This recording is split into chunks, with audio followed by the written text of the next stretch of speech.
We grew up together, so right 3 houses away from each other, and it's just fun. So we're all family. We both, Mike and I, both had little brothers. Mine, John. Mike's is Mark, and we're just great friends. We did a lot of things screwing around up in our neighborhood fields. Things we don't want to talk about on film, but a lot of fun things as well. I remember one of our, Mike and Mark always had paper routes, and Mark would do the Sunday morning route. And one of our favorite things to do after that was we'd get to go bowling. We had a bowling alley right next to our house. And so we'd get up real early, get those papers out of the way, and spend a couple hours bowling and eating candy from the candy machine. So that was one of the highlights of the week, definitely, growing up in the 60s. Did a lot of tree climbing, a lot of jungle gym activities, and like a few people have pointed out, Mark would typically be the guy that came home with a cast on, but always smiling. So we used to sign and color quite a bit of Mark's casts, and really got to improve on our artwork because he had a lot of real estate. I think as Mike pointed out, sometimes he'd have casts on 2 limbs at once. So that was always, but he was always in good spirits about it. Let's see, he taught me how to sort lobster. I think that was when he was first getting into his fish career. So we put lobsters in the right baskets and played around with them quite a bit. One funnier time was Mark was pretty susceptible to getting bee stings and poison oak, and he actually got some antibodies that he would take, or some little doses of poison oak, and so he'd have to dose himself a little bit at each time. And I remember once he overdid it and just became a big red swollen mass of poison oak, but still laughing, still joking about it. So it was fun. He and I did used to do a lot of bike jumping, so we'd build ramps for bicycles, and then we'd try to pull in the neighborhood local kids to, this was about the same time that Evel Knievel was making the papers, so we'd get as many kids as we could and try to lay them down in front of our ramps and hope that they wouldn't stand up as we would try to run down the hill, or ride down the hill from Mark's house all the way to mine, and go over the jump and jump kids. We used to build forts together and spy on each other's brothers and things like that. So I remember once we plugged in a little electric lamp on the side of my house after we built a fort, and then what happened, I think Mark ended up putting a piece of carpet over the lamp to keep the light down, and then we wandered off, found something else to do, and came back after screwing around a couple hours and noticed all the fire engines in front of my house, and heard all the sirens, and came home, and sure enough, it was the little fort that was on the side of the house had caused the fire. So anyway, a lot of those stories, all fun, and so we'll miss him a lot. The last time I saw Mark was 2 days before Christmas, and we took a picture. It's right over here on the bottom of the board.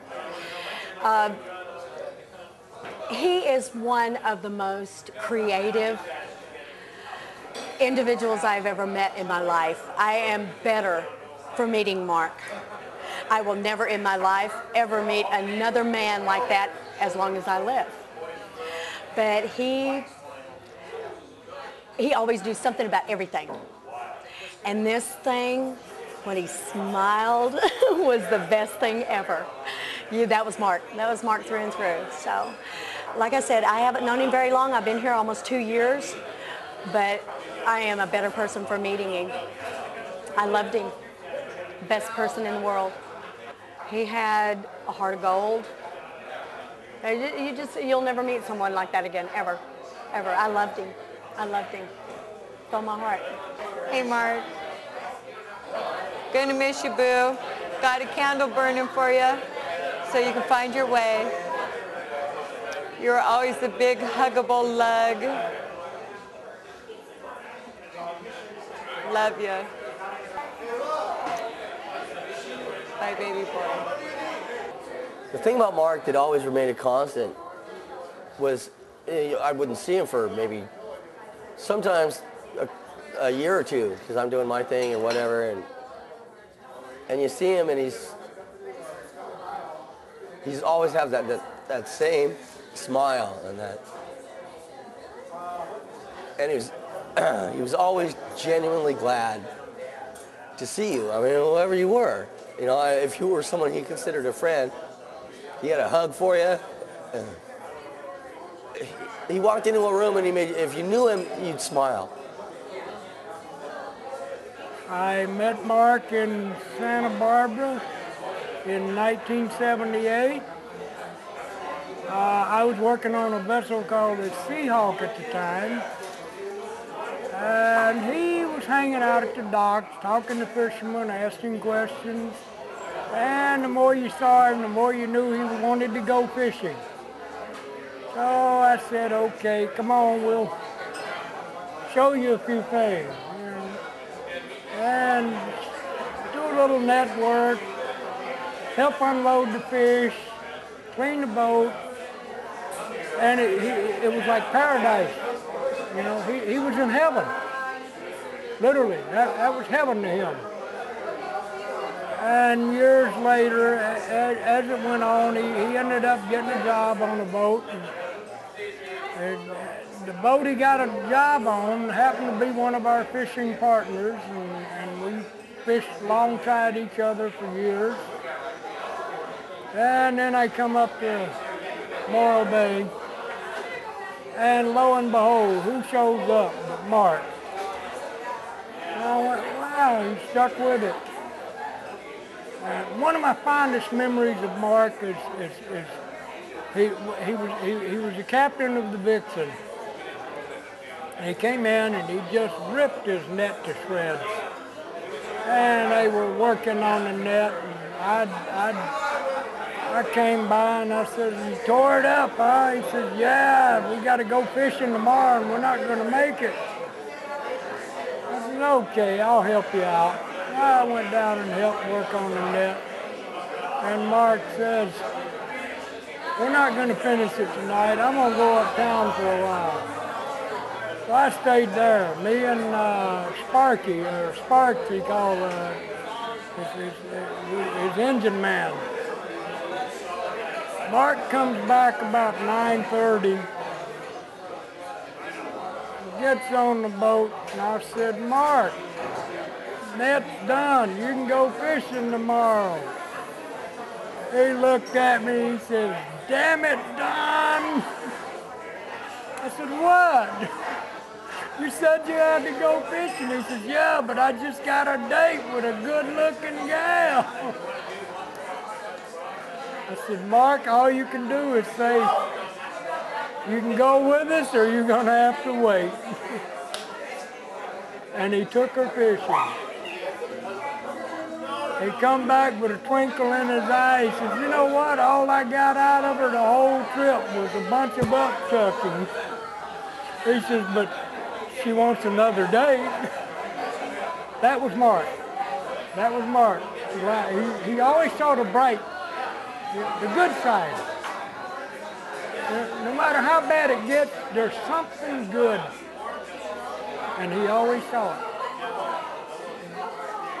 I lived like where he was living, I lived a mile away from him. So I saw him all the time. We'd talk about old fishing days. And I'd say, remember the lesson you learned, that there's always something good in the bad. There's something you can learn from it. And he did.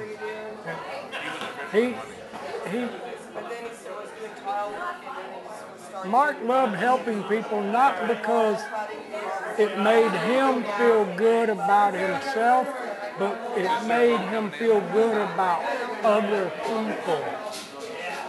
That was what Mark was. He had that. You know, it was a gift from God that he carried with him everywhere he went. The reason he would say, "Yeah, I'll help you," was because he knew that by helping someone else, he helped himself. He kept his soul alive. He was a, when he was on the water, he was a free bird. That's a brotherhood, that's a bond that you always have. And Mark, you know what? Get him. Go catch him. That's all I can say. I love him. You know, I saw him and I looked at him and I said, no, that's not the Mark that I know. And then I turned and I looked at the pictures and I started crying. That was the Mark I knew. You know, was that live man standing there with that smile. And that's how I'll always see him. You know what? When I go fishing again, Mark's going to be there. And when your dad, Raul, when he goes to Spain, Mark's going to tap him on the shoulder. Guaranteed. He will. Mike was working with me in construction, and he decided to bring his brother along on one job. It was going to be 6 weeks up in the Sierras. And he said Mark was a fisherman, but he wanted to get up to the mountains for a while. So we were up in the giant sequoias, took lots of side trips, and it was June, July, and August, and it was running pretty warm up there in the mornings. Even had a couple thunderstorms, and a couple of us were sleeping on the deck, and Mike and Mark were sleeping in one of the bedrooms, and the roof had almost caved in on them there because 2 oak trees had gone through the roof. But that's where they elected to sleep. And they were up at 6 o'clock in the morning. Somebody was cooking. I'm kind of a cook myself. Steve, the other gentleman from Cayucas, was with us, a contractor, and he's also a chef. Mike does okay. Mark was excellent. And Mark did such a super job of cleaning up after himself. Always a smile on his face and a twinkle in his eye. And, you know, this kind of business that he did, you know, that was just kind of his Mark and Mark. And so Mike and Mark, the brothers, always fish, usually panther lures upstream. And my other worker was Steve Crotts, and he and I fish native baits, worms basically. We go downstream and they go upstream. So they'd take a beer and a hooter with them, and we'd take a beer and a hooter with us downstream. It would meet somewhere about dark, go home, build a fire, and barbecue a steak or hot dogs or whatever it could be, clean up the cabin. We'd be in bed at 10, usually, because we got up early in the morning. But Mark was one of the warmest, most forgiving, well, outgoing guys that I have ever met, and he'll always have a spot in my heart. He was just, and he was getting ready to move out on where I live now, next to Mike, and I have 10 acres and they have 15. Mark was getting ready to move out there the day, I guess, he had his heart attack. And I hadn't seen Mark for a year and a half or so, so I couldn't wait for him to be my neighbor again, you know? I had the pleasure of working with him on the Vixen. I say it was a pleasure because they always were. Every trip was a good trip. Even if we didn't catch fish, it was always a good trip because it was with Marco. Because of his love for fishing and his love for the challenge. I'll never forget the way he used to rub those hands together. You've all seen it.